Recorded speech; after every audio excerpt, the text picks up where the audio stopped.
Praise the Lord.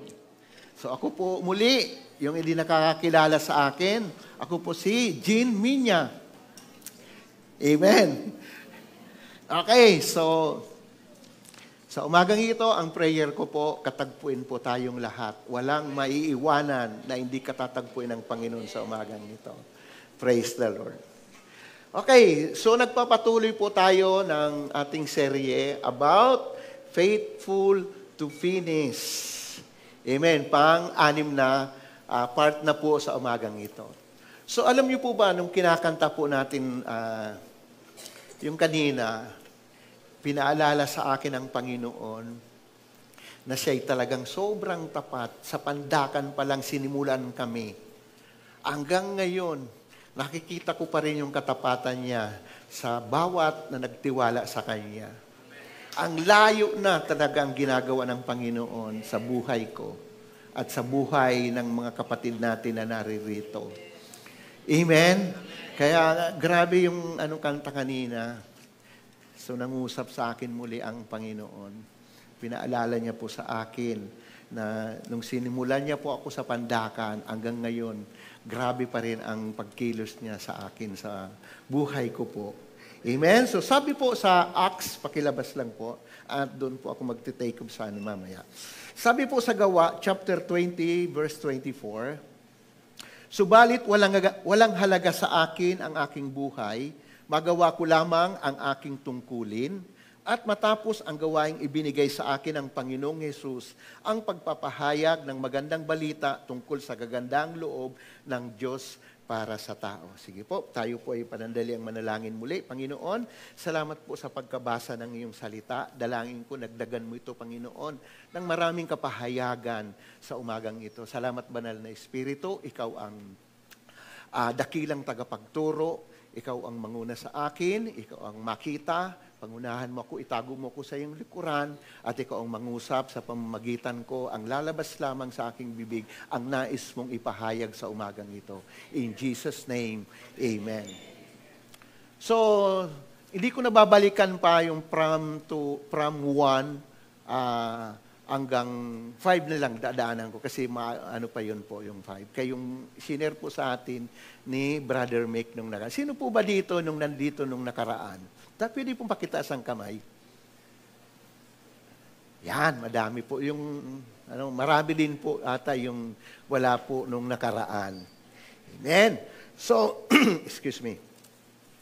So, katulad po ni Apostol Pablo, dito na sinabi niya po ito, wala na daw pong halaga ang kanyang buhay. So, kung gusto po natin matapos ang sinimulan sa atin ng Panginoon, ang nagtatak po sa aking puso nung nakaraan na sinare sa atin ni Brother Mick, na kailangan mamatay po ang sarili po natin. Anong ibig sabihin? Literal ba itong mamatay tayo? Hindi po. Ang mamatay po sa atin, yung gusto natin, yung kagustuhan natin, kalooban natin. Ang nais ng Panginoon na ang kalooban niya na ang mangyari po. Kasi hindi tayo makakatapos na katapat hanggang sa matapos kung hindi natin papatayin ang ating sarili.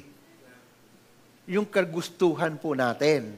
Amen? Kaya sabi po dito ni Apostle Paul, na wala nang halaga ang kanyang buhay. Masunod niya lamang ang ipinagagawa ng Panginoon sa kanya. Anong pinagagawa ng Panginoon sa kanya? Magpahayag ng magandang balita sa lahat. Amen? Siya ang ginamit ng ating Diyos para nakarating sa atin ang magandang balita, ang the gospel. Amen?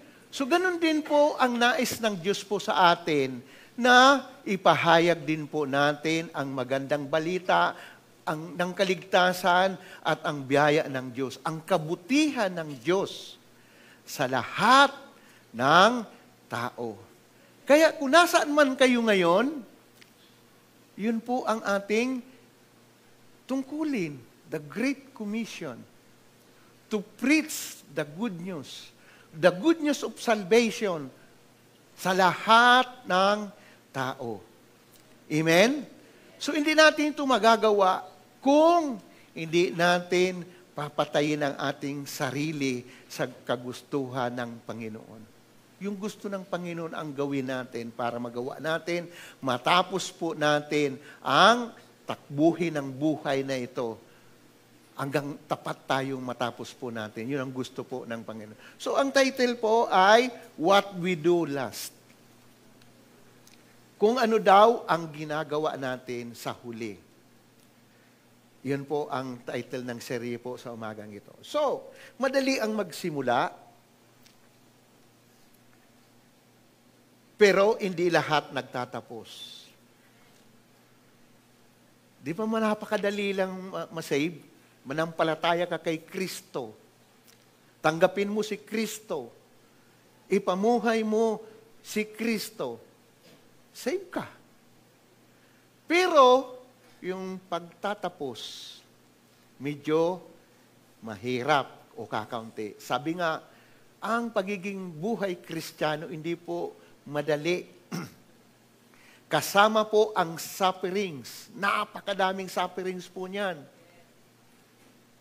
Amen? Persecution, tribulation, iiwanan ka ng barkada mo. Kasama po yung suffering yan. Best friend mo, iiwanan ka. Dahil sa pagsunod mo kay Kristo. Amen?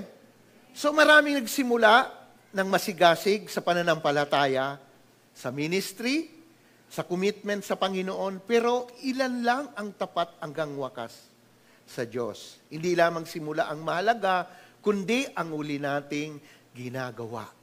Sabihin mo sa katabi mo, kundi ang uli nating ginagawa. Ang uling ginagawa mo ay nagsasabi kung tapat ka talaga o hindi. Sabihin mo sa katabi mo, tapat ka ba talaga? Yes. Kung anong ginagawa mo, yun ang magpapatotoo kung tapat ka talaga o hindi. Amen?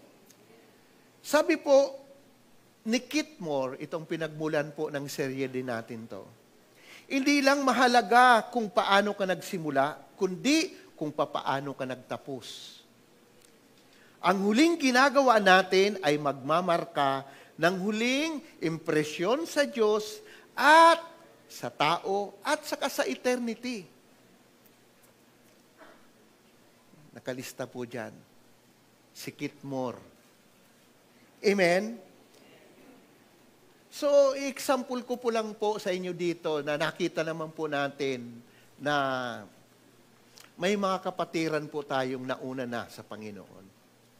Kilala niyo ba si Sister Monina? Yes. Alam mo ba si Sister Monina kung ano ang ginawa niya? Last talagang ginawa niya. Kasi bago siya Wednesday yun eh. Na sabi ko, sister, dahil doon, yun ang office po namin. Friday ba yun? Parang ano yun, kung Friday. So, sabi ko, Sister Monina, ano ba ang isi-share mo sa prayer meeting? Kasi intercessors po natin yon. Sabi niya, may pinasasabi si Lord. So, hindi ko ano pa yun, basta may pinasasabi si Lord. Alam mo po ba, yun ang pinaka-last na sinabi niya rin dito sa pulpit na to. Anong sinabi niya? Mahal na mahal kayo ng Panginoon. Tsuk! Tapos. Di ba yun ang nakatatak sa amin? Dahil, akala ko gaano lang siya, nag-speaking tongue siya, tapos yun pala, yun ang pinaka-last niya. Pero ang last na ginagawa niya, nagpapahayag ng salita ng Panginoon. Amen? Di ba yan hanggang sa huling ng kanyang hininga, nagpapahayag ng salita ng Panginoon. Pangalawa, kilala niyo ba si Sister Paz? Ganon din.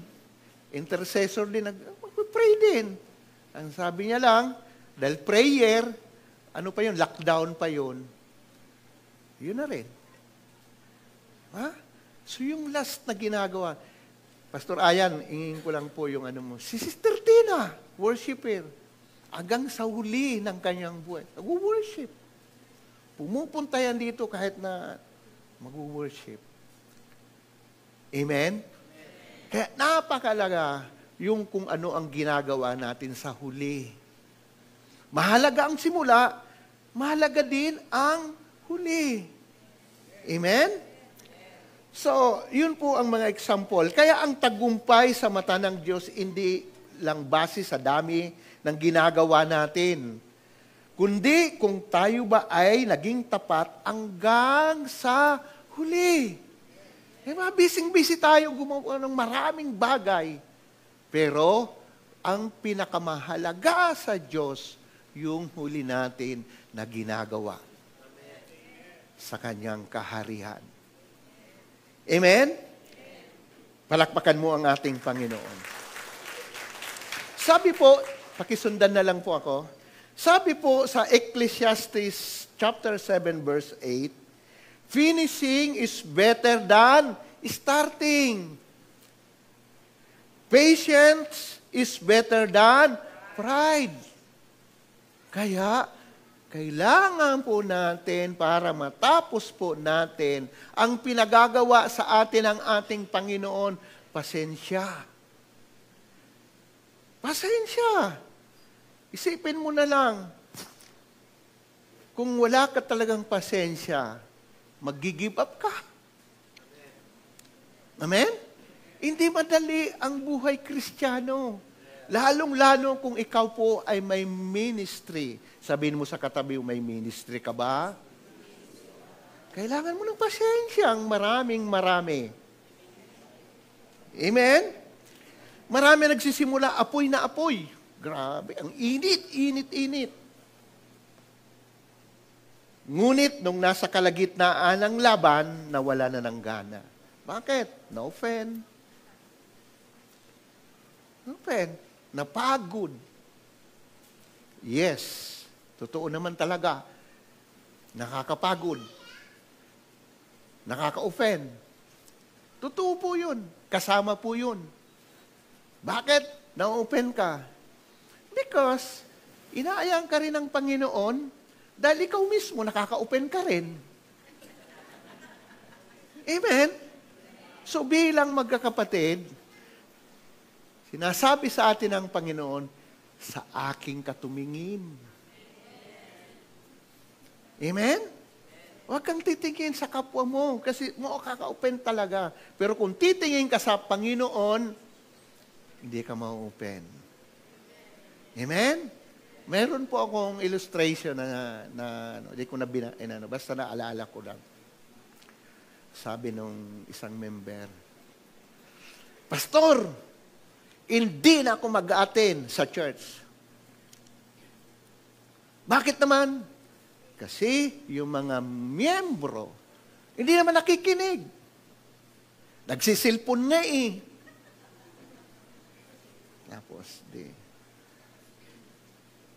Tapos, di na daw siya mag-attend kasi kakaupi naman.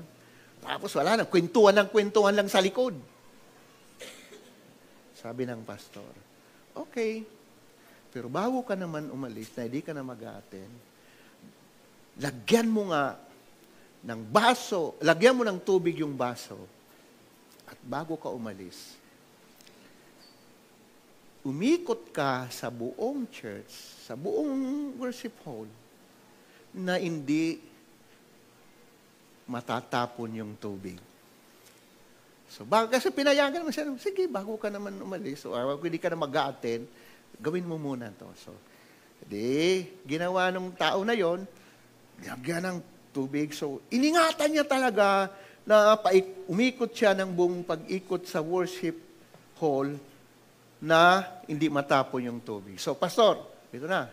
So, natapon ba yung wala, pastor? Bakit? Kasi, nakafocus ako doon sa tubig na hindi matapon. So, ganun din, kapatid. Kasi kaya ka na-open, kasi ang dami mong tinitingnan. Kaya pag pupunta ka sa church, dapat nakatingin ka lang sa Diyos. Para hindi ka ma-open. Tama? Yes. Palakpakan mo ang Panginoon. So, ang buhay Kristiyano, para itong marathon, madalas naririnig natin sa nagpapahayag dito, na ang nananalo, hindi yung pinakaunang tumakbo ng mabilis. Sino ba ang nananalo? Yung nakakarating sa finish line. Alam niya ni Pastor Orly, ni Pastor Mabel. Amen? Kaya, patatagan. Sabihin mo sa katabi mo, patatagan. Hindi pabilisan. Amen? Yun po ang buhay Kristiyano. Hindi po yun na puros ka lang blessing. Yes, kasama po yan talaga sa pagiging ganun yung blessing. Pero hindi po lahat ng pagkakataon. Kailangan po natin suffering din. Bakit? Ang suffering, yun din ang nagpapatatag sa atin sa pananampalataya natin. Na may mga pagkakataon, di ba, pagbago ka palang Kristiyano, palaging sinasagot ka agad ang ating prayer. Pero abang tumatagal ka sa pananampalataya, may mga time na, hindi ka agad-agad sinasagot o kaya hindi sinasagot ng Panginoon. Bakit? Gusto niya na yung iyong pananampalataya, yung pagtitiwala na kahit hindi sagutin ang iyong pananalangin, ay nagtitiwala ka pa rin sa Kanya. Yun ang minsan ganun dumadating sa buhay po natin, buhay Kristiyano. Amen? Kaya, ibig sabihin, kung yung mga prayer nyo hindi pa sinasagot, kailangan nyo pa rin magtiwala sa Panginoon. Amen? Kaya may mga Kristiyano, pagka hindi na sinasagot, wala na. So, sabi nga, may kasabihan. Sino daw ang nananalo? Yung hindi umaayaw. Pero yung umaayaw, nandoon na wala pa. Amen?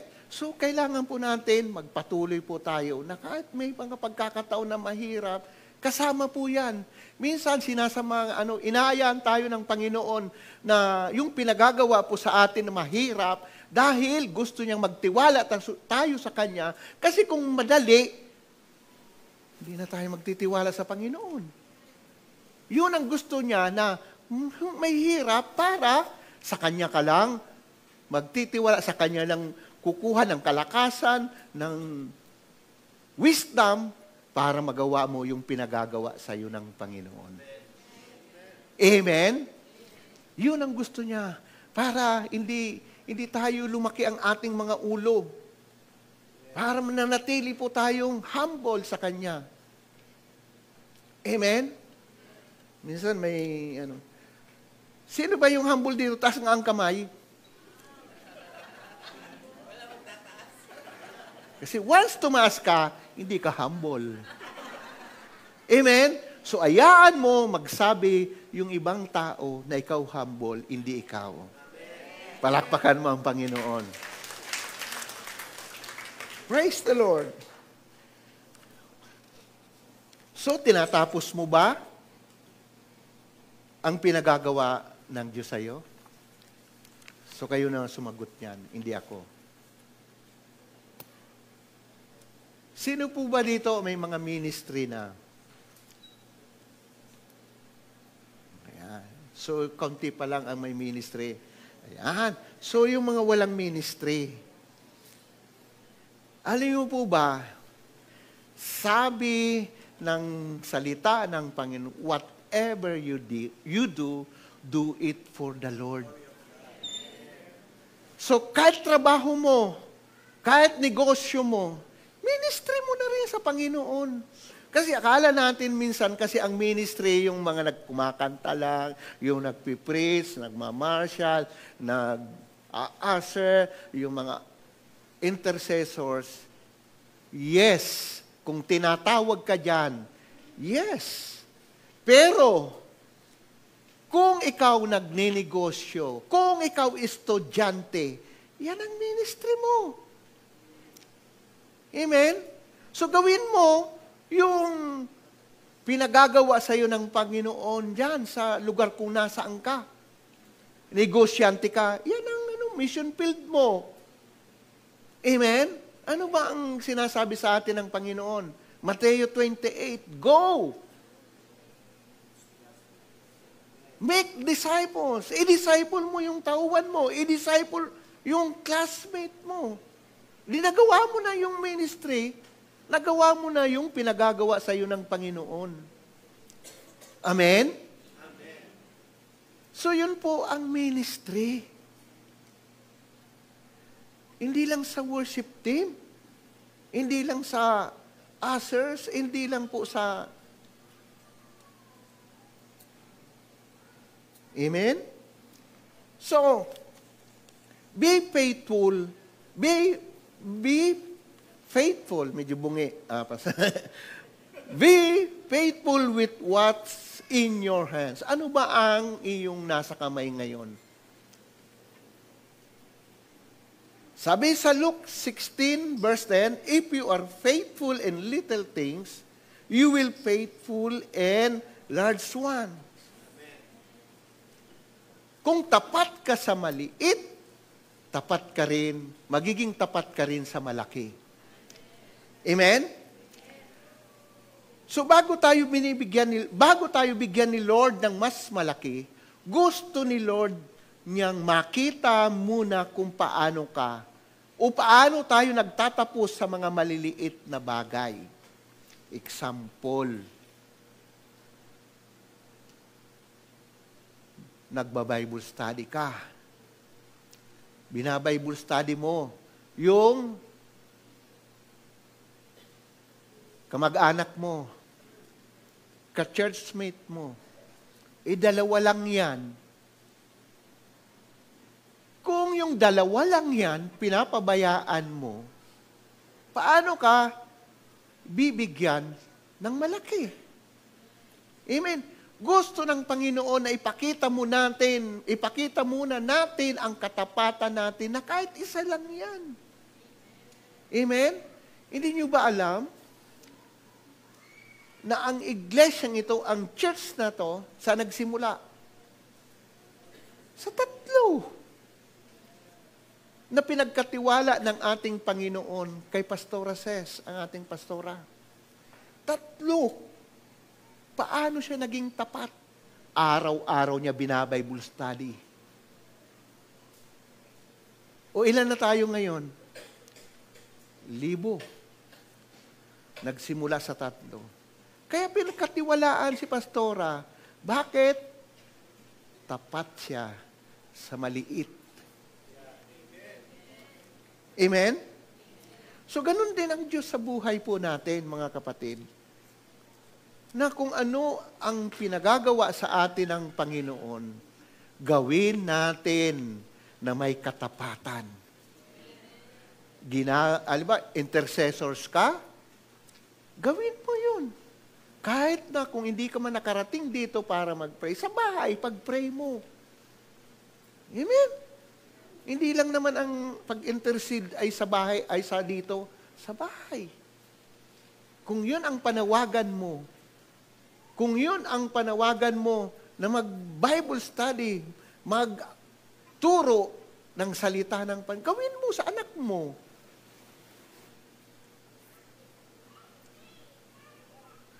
Nung ginagawa ko din yan, hindi dumadating mga anak ko.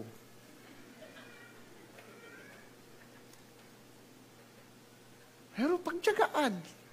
Bakit? Pinagkatiwala po sa atin ng Diyos yan. Amen? So gawin natin po na may katapatan. Parang ngayon, sino po ba dito ang mga magulang? Taas ang kamay po. Kung ang anak nyo ay di marunong tapusin ang simpleng gawain, ano ba yung mga simpleng gawain? Ugasan ng plato, maglinis sa kwarto, tiklupin ang inigaan. Ano pa?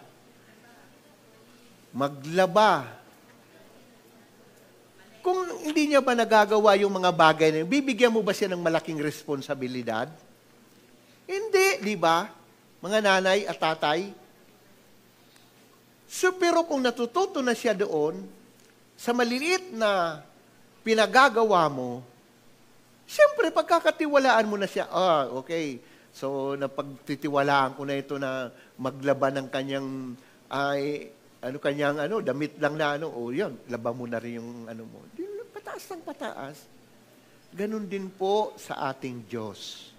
Mga kapatid, ganon din ang Diyos, kaya kailangan nating magpakita ng katapatan, lalo na sa maliliit na bagay. Amen? Sa mga nag-handle ng Bible study, sa ministry, minsan sinasadyang mahirapan tayo.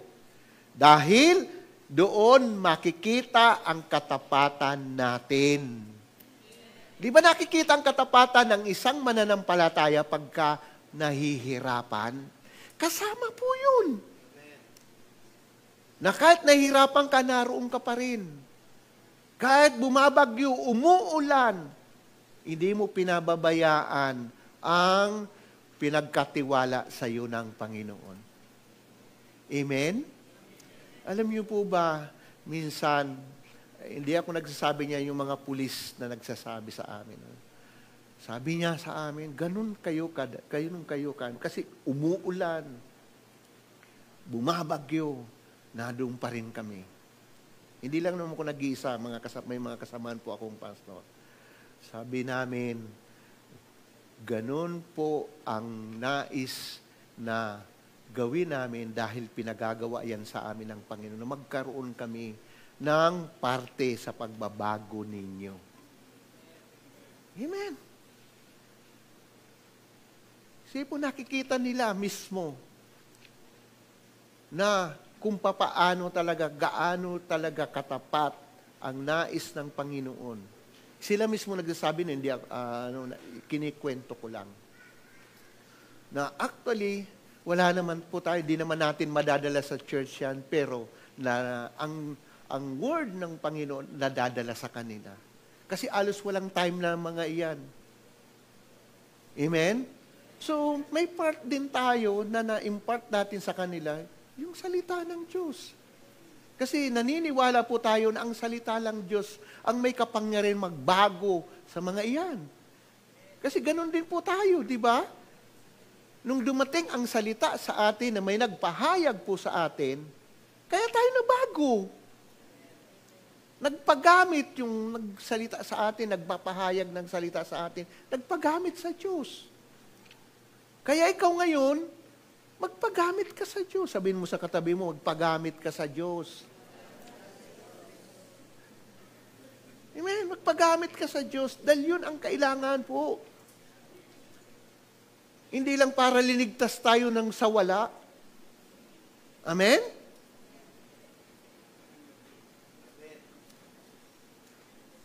May concern ba kayo? Alam ba pag nakita nyo wala yung katabi nyo? Total, kayo naman magkakilala eh. Okay, bakit wala ito ngayon? No? Papalo up ko kaya. Ano nyo ba yon? Total, yan naman pinipili yung upuan palagi eh.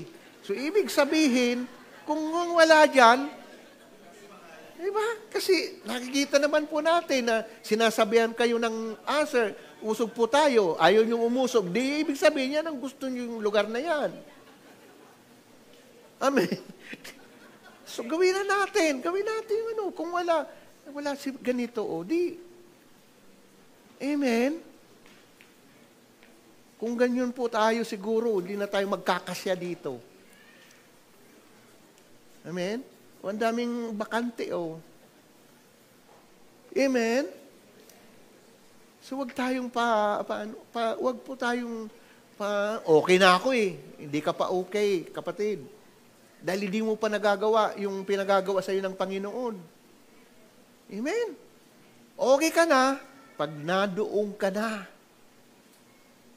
Abang naririto tayo, hindi pa tayo okay. Amen? Madami pa po tayong gagawin. Marami pa tayong sufferings. Amen? Kaya ang nais ng Panginoon sa atin, yung sinasabi sa atin ni Brother Mick, willing. Sabihin mo sa katabi, willing ka ba? Willing to sacrifice. Dahil ang Panginoong Jesus, di ba? Nagsakripisyo sa krus ng Kalbaryo. Willing, hindi siya pinilit. Amen? Inoffer niya ang kanyang buhay para magkaroon tayo ng buhay. Amen? Yung kahapon, sinishare namin sa mga pulis, sa border. Ang title ng ang topic namin yung wealth and poverty. Alam niyo po ba, ang tunay na kayamanan, yung si Kristo nasa buhay mo. Yun ang possession na hindi kayang tumbasan ng anumang yaman dito sa mundo. Kaya kung nakay Kristo ka, ikaw ang pinakamayaman. Amen? Kasi, akala kasi ng mga tao na ang kayamanan, ito lang pera, ari-arian, malaking bank account. Hindi po yun ang kayamanan na nais ng Diyos sa atin. Amen? Bakit kung totoong kayamanan talaga yan, bakit bilyon-bilyon na? Hindi pa nakontento. Bumili ng Rolls-Royce, payong lang.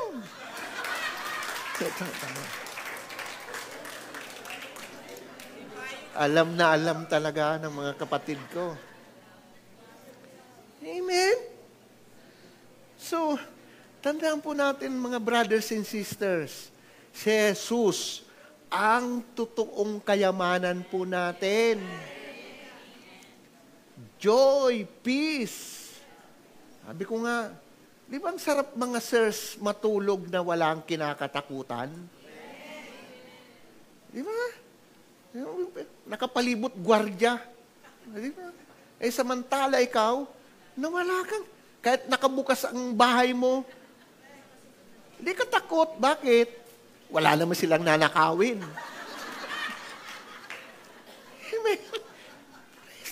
Totoo po yun, di ba? Sabi ko nga, ang tulog, di ba? Hindi nabibili. Makakabili ka ng malambot na kutson, pero yung tulog, hindi ka makakabili. Palakpakan mo ang Panginoon. Diba? Ako, alas 7 pa lang, alas 8, tulog na. Tanong mo, misis ko.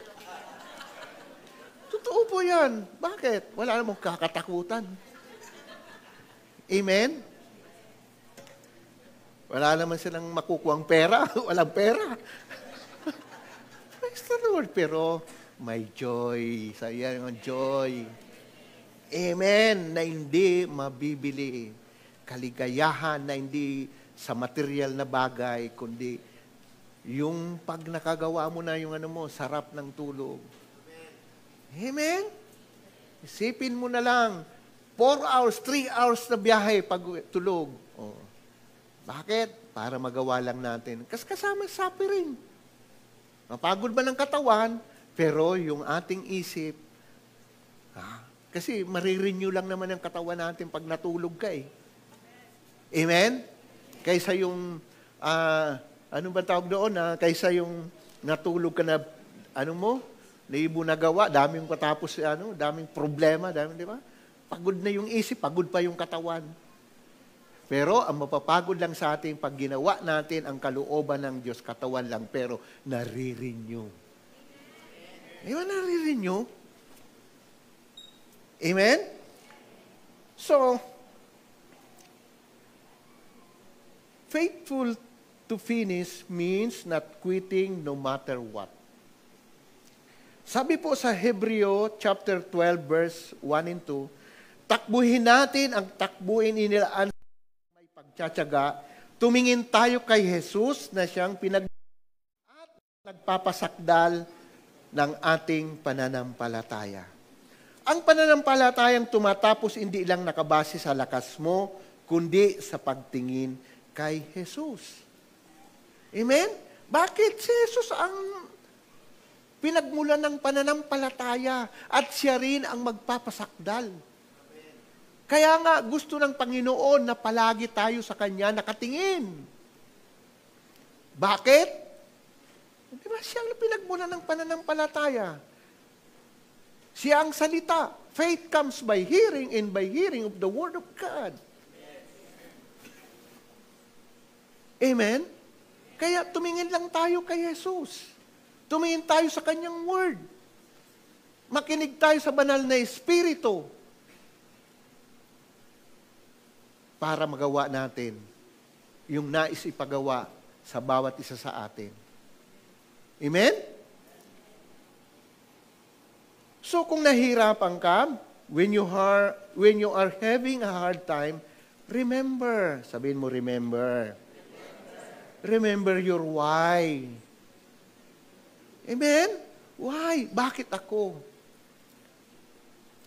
Natatanong mo ba yon? Bakit hindi sila? Bakit ako? Natatanong mo ba yon? Tandaan mo, pag dumadating ka sa pag-question ng why,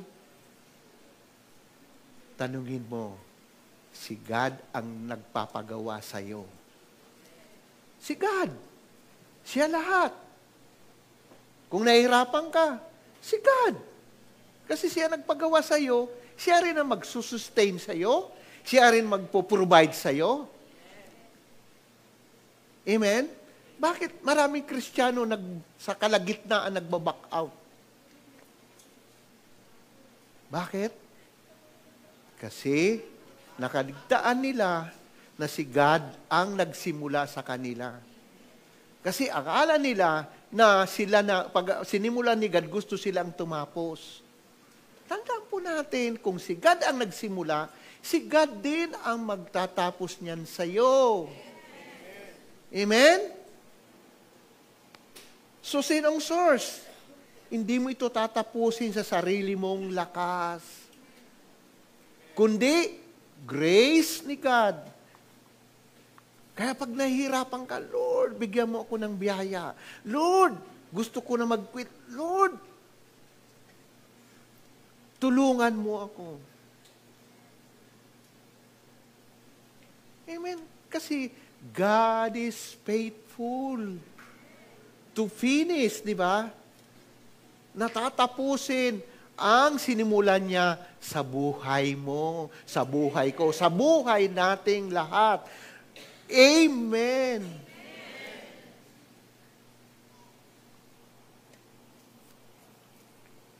So, bakit? Tandaan po natin, nasaan bang premyo? Nasaan ang premyo? Nasa finish line. Amen? Nandoon. Hindi sa una, hindi sa gitna, kundi sa dulo. Kaya kapatid, nandoon sa dulo ang ating premyo. Amen? Kaya hindi po basta lang na matatapos ka tapos titigil ka. Wala din. Nasayang. Kaya tapusin mo yung pinagagawa sa iyo ng ating Panginoon. Amen? Hindi nyo ba napapansin pagka nag-decide na kayo sa buhay nyo na talagang susunod kayo sa Panginoon, ang daming mga hindrances, ang daming balakid. Hindi nyo napapansin? Pero tandaan po natin na pagka ginawa po natin yan, pinili po rin pa rin natin na gawin na kahit na maraming balakid, si God ang magbibigay sa atin ng grace. Si God ang magbibigay sa atin ng provision. Hindi nyo ba napapansin pagka tayo nagpaplano? May vision, di ba? Di ba minsan, yung vision niya, minsan wala tayo doon sa, di ba, kulang tayo doon sa, na yun, para maganap natin yung vision na yon. Bakit?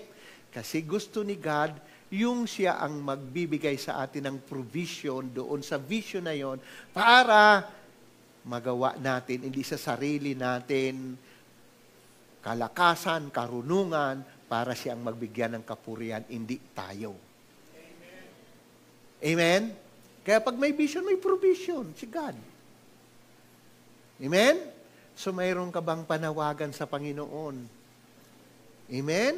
So, kaya ang ibang mga kapatiran po natin, mayroon silang calling talaga sa Panginoon, kaya lang ayaw nilang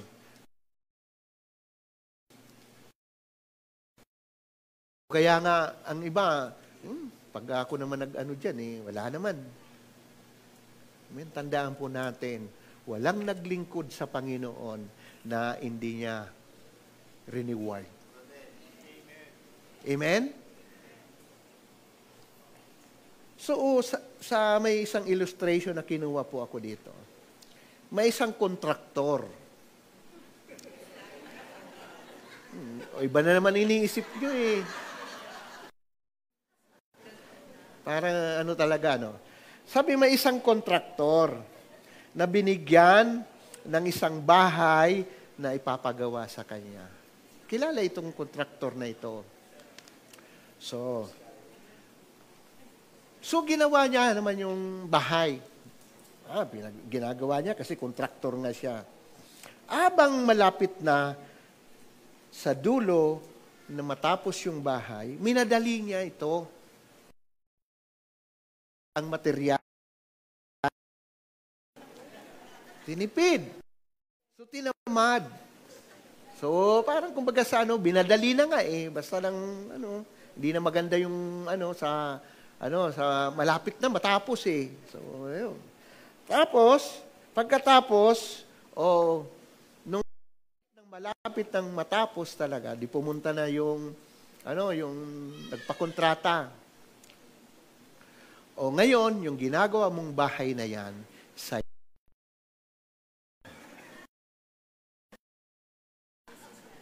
di niya alam, di ba? Tinipid niya na nga, tapos hindi niya na pinaganda, tinamad na nga. Kung alam niya lang na mapupunta sa kanya yun, anong gagawin niya? Pagagandahin niya sa dulo, sa huli. Bakit kanya? Nakukuha po natin na malakas kanya pala yun. Di ba? Kaya, po doon, ano ang ginagawa sa huli, kasing halaga, kung hindi man sa kung ano ang ginagawa natin sa una. Kung sinimulan natin ang maganda, natin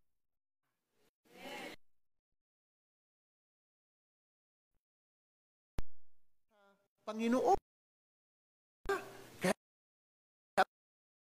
kapag mag-init, maglingkod.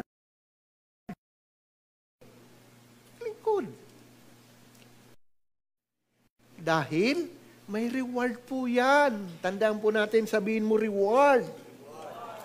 Amen. May reward po yan. So, practical ways, pakilabas po mga kapatid. Practical ways to remain faithful. Number 1, pray for daily grace.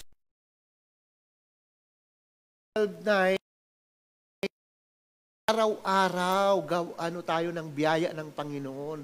Kasi hindi po natin alam. Amen? Kung ikaw nagtatrabaho, kung ikaw nagninegosyo, kung ikaw ng biyaya. Amen? Yan ang mga practical ways lang naman. Kumusta naman ang prayer nyo? Pagkagising nyo ba, ano ba kaagad ang nagpapasalamat ba kayo sa Panginoon? Palakpakan natin yung nag-amen. Nag-amen. Diba? So, kailangan po natin ang biyaya araw-araw. It is by grace you have been saved. Kaya kung naligtas ka, nakauwi ka, nakabalik ka, nang hindi ka na aksidente, it is by grace. Amen? Yung salvation po natin, grace ng Panginoon, araw-araw kailangan po natin yan. Amen? Sa pagtatrabaho, pray for wisdom, pray for strength. Amen? Kasi marami po tayong kakaharapin sa araw-araw. Amen? Na sufferings, traffic, baha. Di ba? Grace lang na nakauwi ka. Grace lang na hindi ka na aksidente. Grace lang na hindi ka nagkakasakit. Amen? Number 2, remove the distraction. Alisin natin ang mga distraction. Huwag na nating patulan. Distraction. Amen? Number 3, focus on the one thing until you finish it before you start a new one. So, kailangan tapusin muna natin bago ka magsimula sa panibago. Ito sa mga estudyante. Diba? Hindi mo alam kung anong kurso. Puray lang simula. Ayaw tapusin. Engineering. Mag-nursing. Kung ano na lang. Tapusin. Amen. Kaya nga kailangan muna, pag-isipan mo munang mabuti. Bago mo simulan. Number 4, celebrate small wins to build confidence. Kahit maliliit na katagumpayan, mag-celebrate. Amen? Para ma-build up yung confidence natin. Pagtagumpayan ko to. Celebrate and then, pasalamat sa Panginoon. Amen? Tatapos, kung nagawa mo, may gagawin ka na naman na malaki para sa Panginoon. Amen? Number 5, continue even without applause. Kahit walang pumapalakpak, gawin mo para sa Panginoon. Colossians chapter 3, verse 23-24. Do it for, whatever you do it for the Lord. Wala mang pumapansin sa'yo, ikaw ang pumansin. Amen? Wala man nagpapalakpak sa'yo, ikaw ang pumalakpak dahil pinapalakpakan ka na ng Panginoon. Amen? Alam mo ba, one soul na naligtas dahil ginawa mo, ilang anghel ang nagkakasiyan sa langit? Dami. Kaya kapatid, isang kapatid lang na nagsisi dahil nag-share ka sa kanya ng gospel, nagsisi ng kasalanan, nagsuko ng kanyang buhay sa iyo. Ilang anghel ang pumapalakpak sa iyo. Napakarami. So kapatid, wag na natin pong antayin pa na iba pa ang gumawa, ikaw na mismo ang gumawa noon. Okay, number 4, God values the finish, not just the start. God values the finish, not just the start. Dito po sa Lucas, sabi po dyan, sa tindi ng kanyang gutom, ito yung the prodigal son. Sa tindi ng kanyang gutom at dahil walang nagbigay sa kanya ng pagkain, halos kainin na niya ang mga bungang kahoy na kinakain ng mga baboy. Halos pa lang naman, hindi pa naman talaga pagkain ng baboy ang kinakain niya. At noon, siguro ko dahil prutas naman ito, bungang kahoy, siguro ko hindi naman ito katulad ng pagkain natin ng baboy ngayon, na parang na talagang tira-tira talagang pagkain. Diba? So hindi naman po ganito ang dyan sa Bible, di ba? So halos pa lang naman, di pa naman talaga kumakain siya ng kaning baboy. So ngunit na pag-isip-isip niya ang kanyang ginawa at sinabi niya sa sarili, labis-labis ang pagkain ng mga alila ng aking ama, samantalang ako'y mamamatay sa gutom dito, babalik ako sa aking ama at sasabihin ko sa kanya, Ama, nagkasala po ako sa inyo, sa Diyos at sa inyo. Alam niyo mga kapatid, itong the prodigal son, di ba? Anak siya. Anak siya ng Diyos, o anak, sa panahon po natin, anak ng Diyos ito. Ito yung pwedeng may talentong pinagkaloob ang Diyos sa kanya na ginamit niya kung saan-saan. Amen? So itong prodigal son, napagtanto niya na dahil sa kanyang gutom, naalaala niya na sa kanyang ama, na napakadaming servant na sagana sa pagkain, samantala siya ay mamamatay sa gutom. Kaya anong ginawa niya? Nagsisi siya at bumalik sa kanyang ama. Amen? So anong ibig sabihin po sa atin dito? Di ba yun ang pinaka-binalyo ng ama? Yung last na ginawa niya, nagsisi. Amen? Nagsisi. So, what we do last, mahalaga sa Diyos. Amen?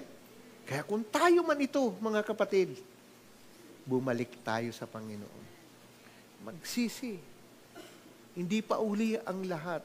God is faithful and just. He will forgive us and cleanse us in all unrighteousness. 1 John 1:9. Narinig ba natin dito sa kwento na ito, sa parable ng the lost son, na kinundi na siya ng kanyang tatay? Hindi. So, nawala ba ang pagiging anak niya? Hindi. Restore ng Panginoon. Anak niya. So, ganun din po sa atin mga brothers and sisters. Na kung nagliliwaliw tayo, ito na ang time na bumalik tayo sa Kanya. Umingi ng tawad. Lord, hindi ko ginawa yung pinagagawa mo, ngayong gagawin ko na. Kaya yung awit nga natin, di ba, surrender. I-surrender natin yung gusto natin at gawin natin yung gusto ng ating Panginoon. Yun ang gusto. Amen? What we do last. So, kailan pa natin, kapatid, gagawin kung wala na tayong lakas? Kung uugod-ugod na tayo? Amen? Kaya ngayon pa lang, kapatid, bumalik na tayo sa Panginoon. God never condemn us. He loves us. Romans chapter 8, verse 1, if anyone, no more condemnation. Your calling is irrevocable. Amen? Kaya lang itong the best natin gagawin. What we do last, bumalik tayo sa Panginoon. Amen? Si Apostle Paul, anong sinimulan niya? Di ba siya number 1 persecutor? But, ang tinapos niya? Di ba siya ay, faithful apostle? Amen? Dati, persecutor. Ngayon, faithful apostle. Si Peter, ito yung mga tao sa Bible na, una, si Peter, di ba, ang init-init. Tapos, nung bandang kalagitnaan, nag-backslide. Si Peter, di ba, bumalik na siya sa pangingisda, backslide. Pero, nung tinawag muli siya ng Panginoon, di ba siya ay, ang kanyang katapusan ay, martir. Pinako siyang patiwarik. At sinabi sa kanya ng Panginoon, sabi po sa John chapter 21, verse 18 hanggang 19, sinabi ni Jesus kay Pedro, totoong-totoo ang sinasabi ko sa iyo, nung bata ka pa, nagdaramit ka, at pumupunta sa gusto mo, ngunit pagtanda mo, iunat mo ang iyong mga kamay, at iba ang magbibihis sa iyo, at dadaling ka sa ayaw mong puntahan. Sinabi niya ito upang ipaiwatig ang uri ng kamatayan na ipararangal niya sa Diyos. Pedro. Amen? Nag-backslide.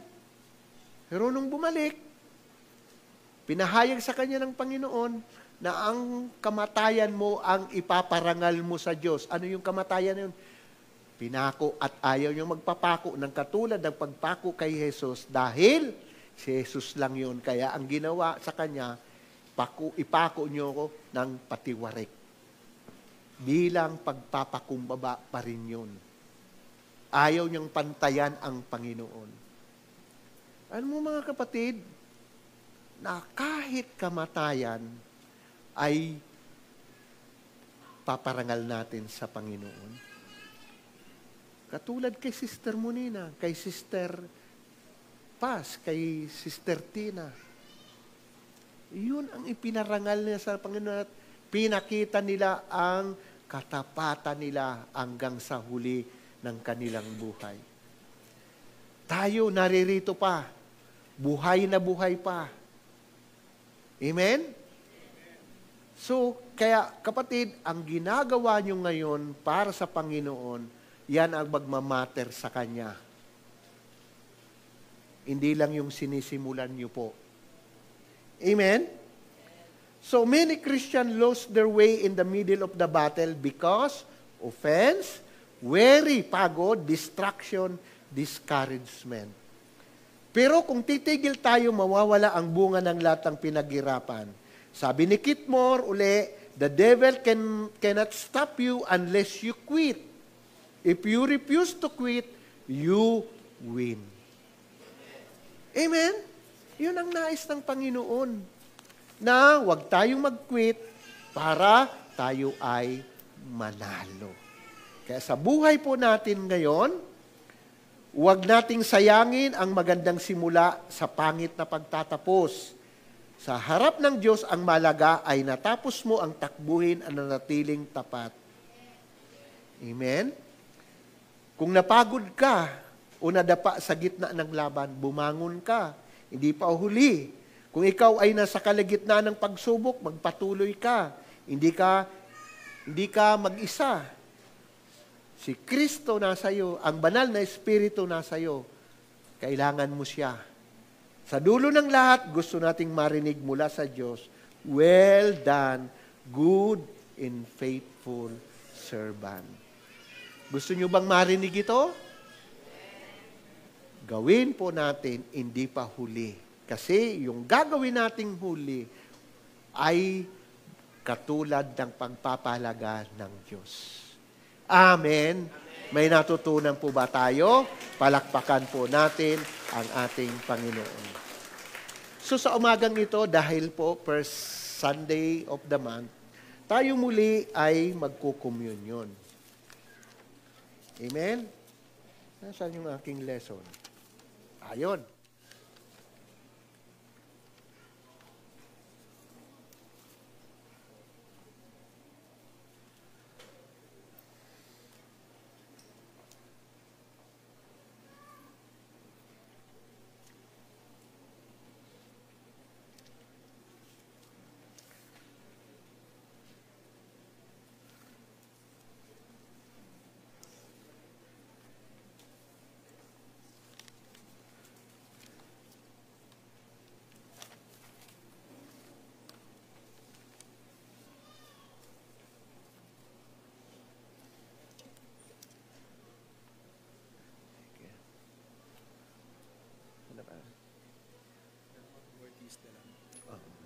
Okay lang, okay.